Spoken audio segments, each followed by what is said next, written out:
Okay, so this tutorial I'm just going to quickly demonstrate how to produce a series of plants that have shadows on them in Rhino um, at different times of day, different times of year. So I'm using the same model from before. This is a 3D model here. And the first thing I'm going to do is cut away the model so that you can see the interior of the space, like a floor plan. So like I did in past tutorials, I'll use the clipping plane to do that. Just type in the words clipping plane, and I'm in top view, so I'll just draw a plane, and there's my clipped model. So I'll drag that guy up. Go right about there. So now we're kind of cutting away the model, looking at the interior spaces. I'll reset my viewport here. I'll go to top view. And then the other thing I'm going to do now is I'm going to set my display view, my display mode into rendered. So from the drop-down menu in the top left of the viewport, I'll go to rendered.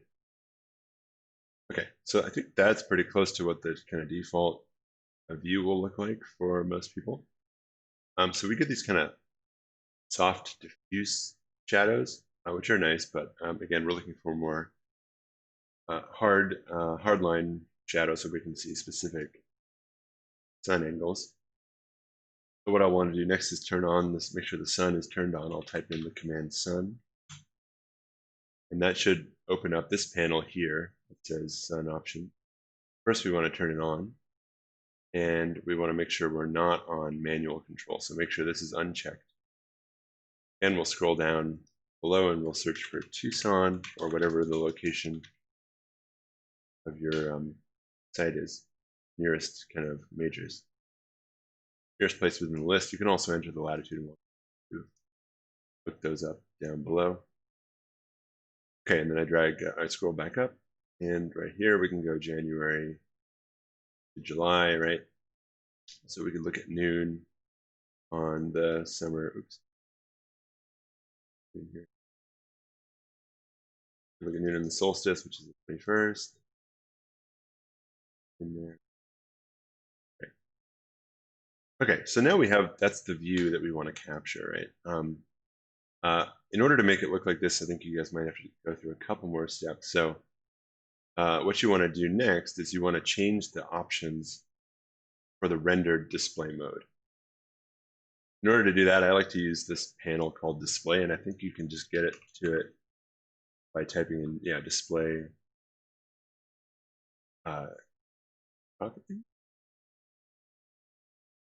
Make sure that actually works. Yeah, there you go. So this thing is also like another panel where you can quickly turn from one display mode to the other. You can also, there's a couple quick options. So we can turn shadows on and off here. Yeah, there's a couple options, like I have curves off right now in this display mode, but I could turn my curves back on if I wanted them to be on. I could go to print preview up here in my display, get the right view.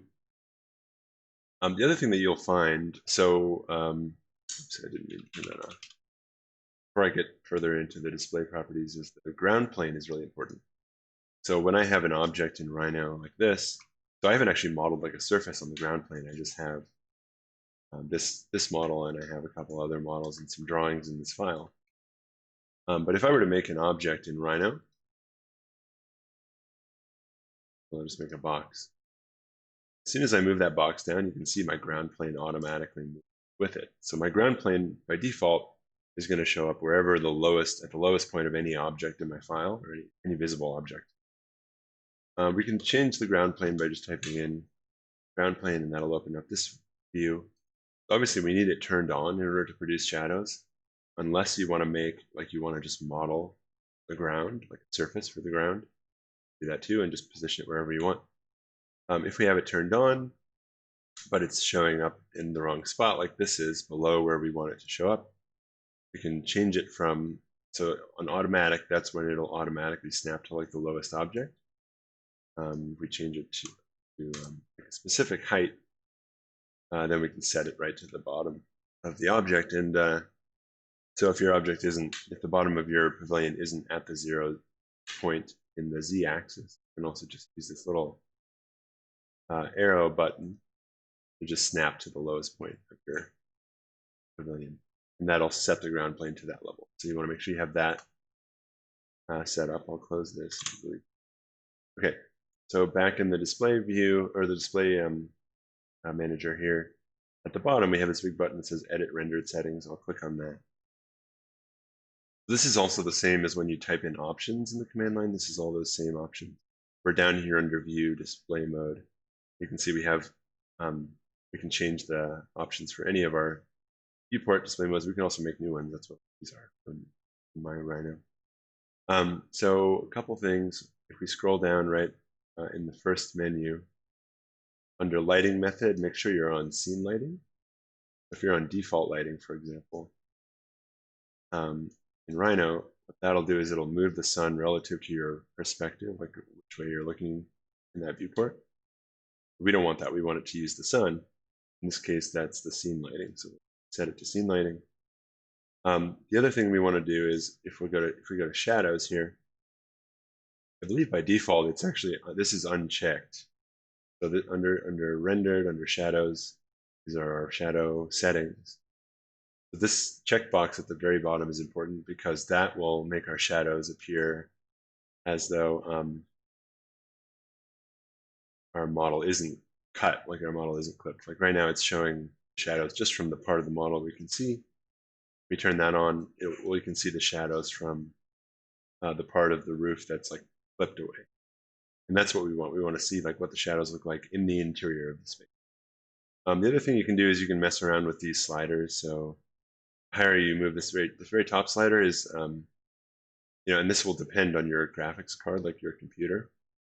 But this very top slider will control basically like how high quality the shadows are in general. Edge blurring, that'll just control like the sharpness of the edges of the shadows. There, it'll blur the edges. So I usually put mine just one above the sharpness because we don't get like quite as pixelated of an edge. Edge blurring is self-shadowing artifacts. Just drag that one all the way down to the bottom. And transparent objects. So that's things like glass. If you had a glass material set up, you could tell it to cast a shadow or not, depending on how transparent it is. And this one, you don't need to mess with this. Just set it to none. You can also control the shadow color here if you want. Leave it on black. Okay. And the other thing that I'm going to do now is in this viewport, you can see I have outlines wherever the model is clipped away. And the color of those outlines is based on the display color of the layer that those objects are on. In order to change that, I can go back to just the general settings for my rendered display and scroll down to where it says clipping plane objects. And all these settings control what objects look like when they're cut through with a clipping plane, which is what this is right here. So for example, under show edges, we can turn that off. You see it just goes away. If we want to show it like it's a drawing, like a plan, we have a thickened edge where the object is cut through and we have some poche. So the fill up here is the poche. I set mine to just solid color. I can change whatever color I want that to be. Oops, okay, anyway, change it to whatever color you want it to be. The same with the edges, so we can go from the object's color to a solid color. So I can set it to black, which would be like, you know, like a black and white drawing. And we can also turn the visibility of the clipping plane itself on and off. We're just going to move it away from our view because we don't want to see that. You don't need to worry about that. Leave that alone. And then once you're done setting all those things up, just click OK. Now in rendered view, we also are seeing, what we're actually seeing is the materials of our object. So like the way that these ribbons appear is based on not the color, but the material that's been applied to them. So they're actually on this layer called construction lines. In order to change the material of an object, I go in my layers panel and I can go under the section marked material, which just looks like a little blank circle until you've applied a material. I'll click on that circle. That'll open this panel. By default, it's set to this thing called plaster. If we wanted to change it, we could grab that drop-down list and go to custom. And under the color, so again, we want this to be a simple kind of black and white shadow diagram. So we could set it just to, I would just set it to white, but you could change the color here if you wanted to. And that's how it would change. See, that'll change the color of our objects. But I'm just going to leave mine on white. That's how you set that. And I don't think, let me just double check something. Okay, so the other thing is the background color of your viewport will affect what this image looks like. So I have a thing called gradient view turned on, which is why it looks kind of darker and lighter gray from bottom to top in all my viewports. So I can turn that off. The way to actually change the display background color, again, you can go to display, and where it says background, we can change it to whatever we want. So the default, it's whatever color Rhino's default background is. Which I changed mine to solid color. I changed it to white. And again, that's just to make it kind of appear like a drawing. Okay, so once we have all that stuff set up, we can go to top view. And so again, you can see that that's a pretty clean, kind of clipped view of our model. What I would then do is I would export these views. And in order to do that, I'm going to use a screen capture process. Let me pause one second. Okay, and that command to export is going to be view capture to file.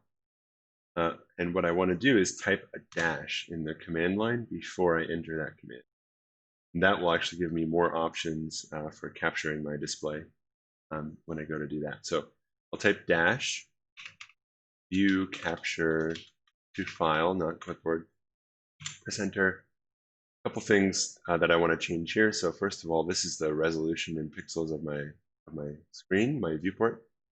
And generally speaking, I want that to be bigger. I just going to leave mine set to a scale of 3. So this option right next to that will just scale this resolution up by a factor of whatever we enter here. If I click on scale, I'll enter 3 in there, or whatever size you think you need for the size that it'll be on the page. Minimum 150 dpi is a good benchmark to meet. The other thing I want to set up here is this option transparent background. I'm going to set that to yes, in case I want to have my background be clipped away. And I'll show you why I'm doing that in a minute here. And then when we have all those options set up, we'll click browse. And then I can navigate to wherever I want to save this guy. Again, if I want the background to be clipped or transparent, I'll change the type, the file type, to .png. That'll allow me to save a file with a cropped out background. So I'll call this my, what time was it? Summer noon. I'll save that guy out. It may take a second, and you'll notice that if you just watch the command line, as soon as it goes back to as soon as it goes back to that with a flashing cursor, that's how you know it's done, and it'll tell you it saved it out file. And I'm going to do one more time here. So let's show,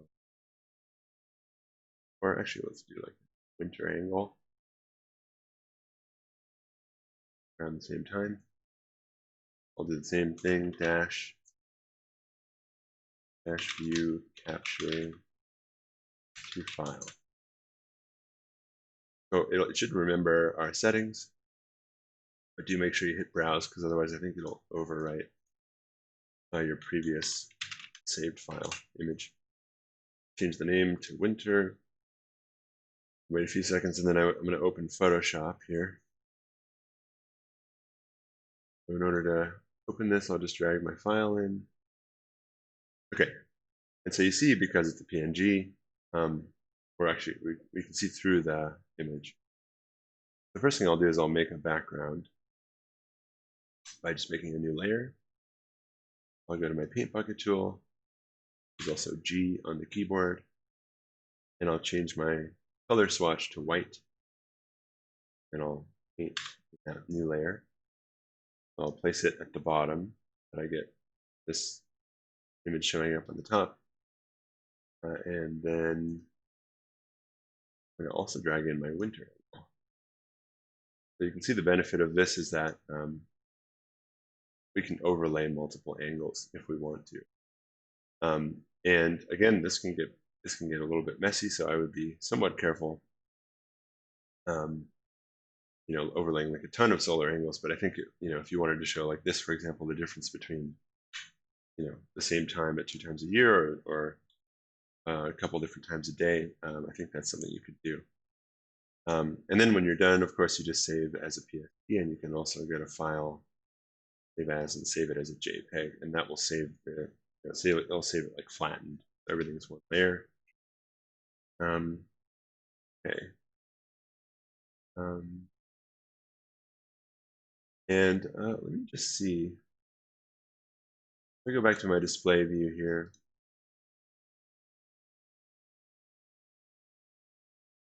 So I guess the other thing we could try here is we could turn up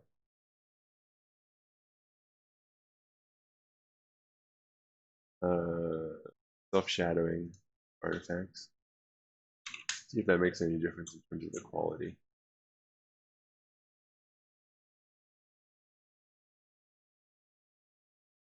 Give another pass there.